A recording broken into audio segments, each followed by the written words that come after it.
How to view your Uber Eats payment history. If you have been using the Uber Eats application and wondering on how to view your payment history on it, don't worry, in this video I will show you how to do it. So let's get started.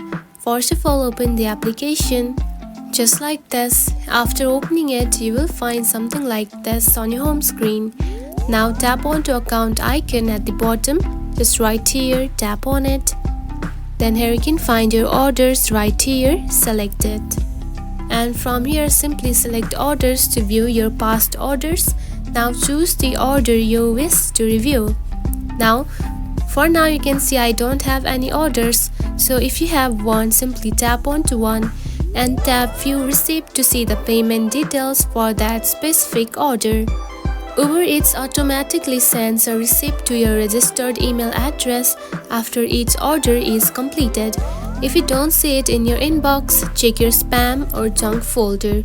And that's it. This is how you can view your Uber Eats payment history.